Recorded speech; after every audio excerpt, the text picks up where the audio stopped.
रात के 9 बज रहे थे। ठंड का मौसम था और शिमला शहर बर्फ की चादर से ढका था। पूरे शहर में इस समय सन्नाटा पसरा हुआ था। वहीं शिमला की एक सड़क पर 2 कदमों की आहट सुनाई दे रही थी। लगभग 19 साल की एक लड़की उस सुनसान सड़क पर अकेली चल रही थी। वो लड़की कुछ घबराई हुई लग रही थी।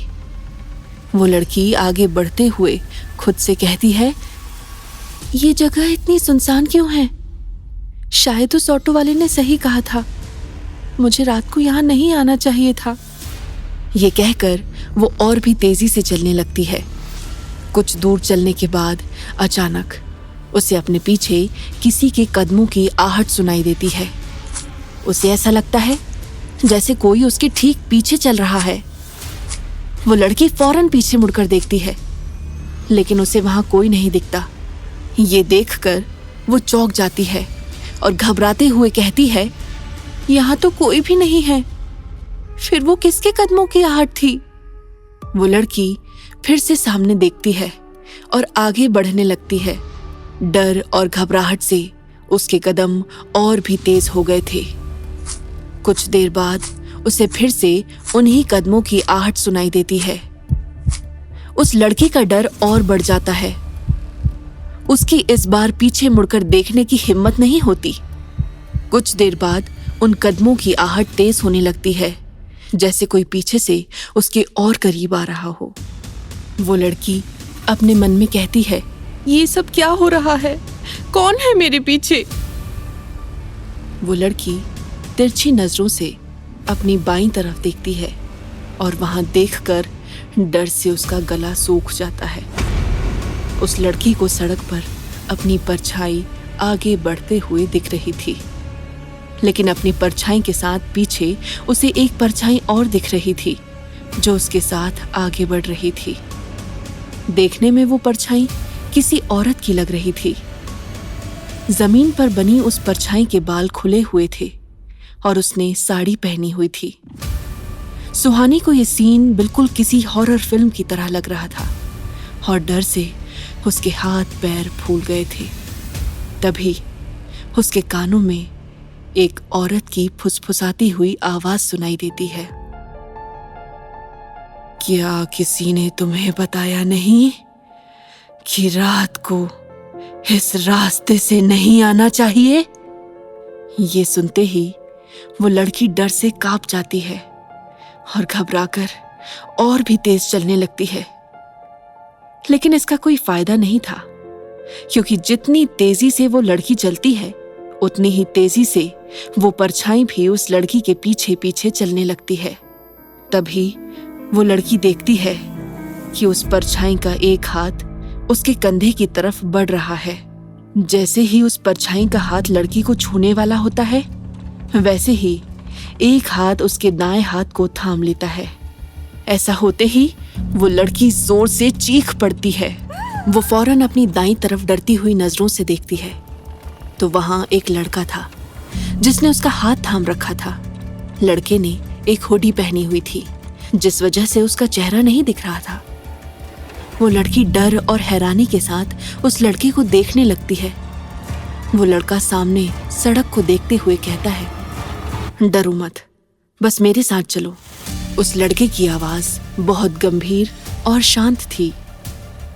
लड़की उस लड़के को नहीं जानती थी, फिर भी वो बिना कुछ कहे उस लड़के के साथ आगे बढ़ने लगती है। लड़के के साथ होने के कारण उस लड़की को हिम्मत मिल रही थी। आगे बढ़ते हुए वो लड़की अपनी बाईं तरफ देखती है। अब उसे वो परछाई नहीं दिख रही थी। उसे समझ नहीं आ रहा था कि लड़के के आते ही वो परछाई कहां चली गई। लड़की उस लड़के को देखती है जिसका चेहरा हुडी की वजह से अभी भी वो देख नहीं पा रही थी। वो उससे कहती है, कौन है आप? लड़का सामने देखकर चलते हुए अपनी सख्त आवाज में कहता है, चुपचाप चलती रहो। ये सुनकर लड़की खामोश हो जाती है और बिना कुछ कहे बस चलने लगती है। वो उस लड़के को नाराज नहीं करना चाहती थी, साथ ही अब उसे किसी परछाई के आसपास होने का एहसास भी नहीं हो रहा था। उस लड़के का हाथ थामने से लड़की का डर जैसे गायब ही हो गया था। पैदल चलते हुए वो दोनों एक हॉस्टल के गेट के पास पहुंच जाते हैं। लड़का उस लड़की का हाथ छोड़ देता है और सख्ती के साथ कहता है, अंदर जाओ और आगे से रात को बाहर मत निकलना। लड़की उस लड़के से बात करना चाहती थी, लेकिन उसके सख्त रवैये की वजह से उससे बात नहीं कर पाती। वो अपने बैग में अपना मोबाइल ढूंढते हुए कहती है, लगता है हॉस्टल बंद हो गया है, मैं अभी वार्डन को कॉल करती हूँ। वो लड़की अपने बैग में मोबाइल को ढूंढ रही थी, तभी उसे अपने सामने से एक औरत की आवाज सुनाई देती है। कौन हो तुम और इस वक्त यहाँ क्या कर रही हो? अचानक से किसी और की आवाज सुनकर वो लड़की घबरा जाती है और अपने सामने देखती है तो उसके सामने 45 से 50 साल की एक औरत खड़ी थी जो गुस्से से उसे देख रही थी। वो लड़की नर्वस होकर जवाब देती है, मैम वो मैं यहाँ। घबराहट में वो लड़की ठीक से कुछ कह नहीं पा रही थी। सामने खड़ी औरत फिर से कहती है, जल्दी बोलो, हॉस्टल बंद करने का वक्त हो गया है। वो लड़की कहती है, मैम मेरा नाम सुहानी शर्मा है, मैंने सेंट थॉमस कॉलेज में एडमिशन लिया है, मेरे लिए यहाँ पर एक रूम बुक्ड है। वार्डन उस लड़की को अजीब सी नजरों से देखती है और कहती है, तुम इस वक्त अकेली ही यहाँ आ गई? सुहानी जवाब देती है, नो मैम, मेरे साथ ये कहते हुए सुहानी अपनी दाईं तरफ देखती है तो वहां कोई भी नहीं होता है। वो हैरान रह जाती है और कहती है, वो लड़का कहाँ गया? वार्डन को सुहानी की हरकतें काफी अजीब लग रही थीं। वो सुहानी से कहती है, तुम किसे ढूंढ रही हो? सुहानी कंफ्यूज होकर अपने आसपास देखते हुए कहती है, वो लड़का अभी तो यही था। वार्डन कहती है, कौन सा लड़का? सुहानी कहती है, जिसके साथ मैं यहाँ आई हूं, अभी अभी तो यहीं खड़ा था। वार्डन कहती है, यहाँ कोई नहीं था। जब मैं यहाँ आई तो तुम अकेली ही अपने बैग में कुछ ढूंढ रही थी। वार्डन की बात सुनकर सुहानी चौंक जाती है और अपने आप से कहती है, ये कैसे हो सकता है? वो यहाँ मेरे साथ ही था। वार्डन फिर से सख्ती के साथ कहती है, काफी देर हो चुकी है, अंदर आ जाओ और याद रहे कि रात 8 बजे के बाद हॉस्टल से बाहर रहना अलाउड नहीं है। वार्डन बहुत सख्त थी, इसलिए सुहानी उससे कोई बहस नहीं करती है और चुपचाप हॉस्टल के अंदर जाने लगती है। अंदर जाने से पहले सुहानी फिर से पीछे मुड़कर उस तरफ देखती है जहां वो लड़का खड़ा था और कहती है, कौन था वो? फिर सुहानी वापस मुड़कर आगे बढ़ जाती है और अपने रूम में चली जाती है। जब सुहानी अपने कमरे में जाती है तो वहां कोई भी नहीं होता है। तभी वॉशरूम का दरवाजा खुलता है और एक लड़की कमरे में आती है। वो लड़की दिखने में बिल्कुल टॉम बॉय की तरह लग रही थी। उसने लोअर टी शर्ट पहना हुआ था और उसके कर्ली बाल कंधे तक आ रहे थे। वो लड़की सुहानी को देखती है और कहती है, तो तुम हो मेरी नई रूममेट? सुहानी हाँ में अपना सर हिला देती है। सुहानी उस लड़की के सामने थोड़ा नर्वस फील कर रही थी। वो लड़की आगे बढ़ती है और सुहानी की तरफ अपना हाथ बढ़ाकर कहती है, आई एम निशा। सुहानी निशा से हाथ मिलाकर कहती है, हेलो निशा, आई एम सुहानी शर्मा। निशा कहती है, तुम अभी रूम में क्यों आ रही हो? अब तक कहाँ थी? सुहानी कहती है, मैं अभी अभी हॉस्टल पहुंची हूं। निशा घूर कर सुहानी को देखती है और कहती है, तुम इतनी रात को यहां आई हो? सुहानी अपना सर हिला देती है। निशा आगे कहती है, और तुम किस रास्ते से आई हो? सुहानी जवाब देती है, पुरानी रोड से।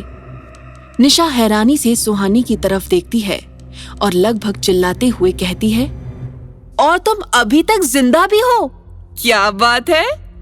अब निशा के चेहरे पर एक्साइटमेंट थी। उसका चेहरा देखकर सुहानी कंफ्यूज हो जाती है और कहती है, तुम ऐसा क्यों कह रही हो? तो निशा जवाब देते हुए कहती है, वो बहुत डेंजरस रास्ता है और रात के वक्त वहां बहुत हादसे होते हैं। आज तुम लकी थी, पर हमेशा नहीं रहोगी। दोबारा रात में कभी उस रास्ते से मत जाना। सुहानी क्यूरियस होकर कहती है, क्यों, ऐसा क्या है वहां? निशा जवाब देती है, उस रोड के पास एक कुआं है जिसे विशिंग वेल कहते हैं। यहां के लोगों को लगता है कि वो जगह हॉन्टेड है। सुहानी हैरान होकर कहती है, क्या सच में ऐसा है? निशा बेफिक्री से जवाब देती है, मुझे नहीं पता, लेकिन लोग ऐसा कहते हैं। लेकिन ये बात तो है, लगभग हर सुबह वहां किसी ना किसी की लाश जरूर मिलती है। यहाँ की पुलिस भी रात को वहां जाने से डरती है।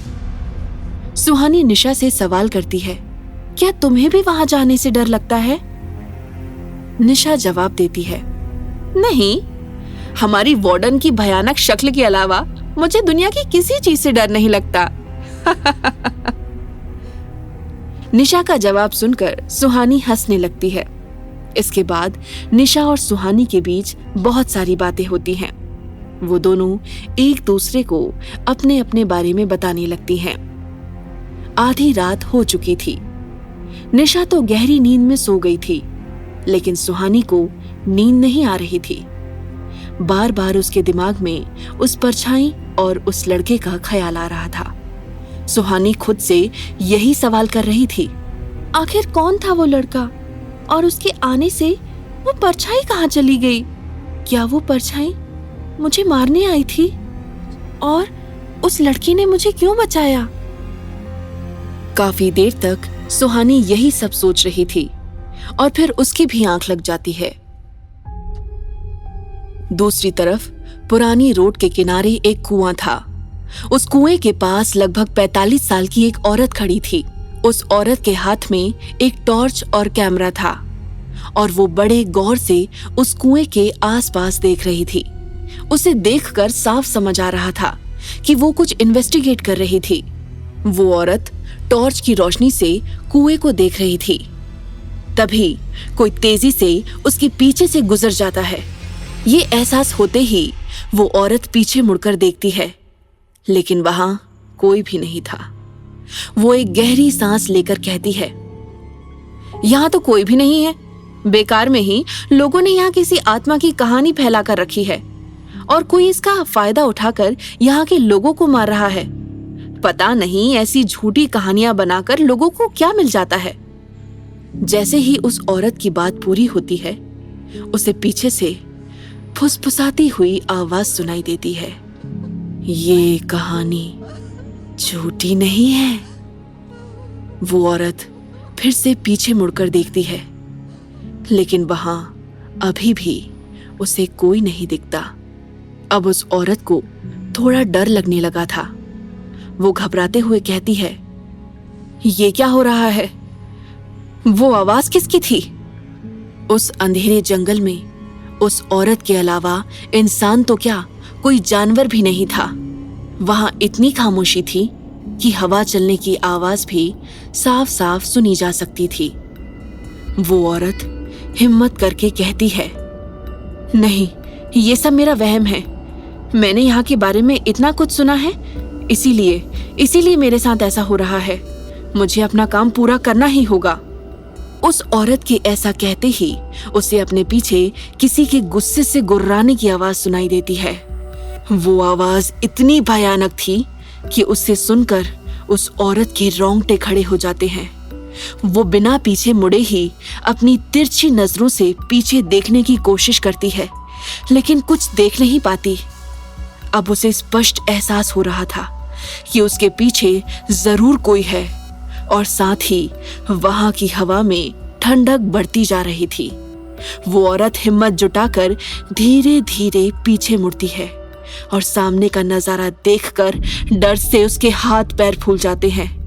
उसके सामने एक बड़ा साया था जो जमीन से ऊपर हवा में था। वो औरत डर से हकलाते हुए कहती है,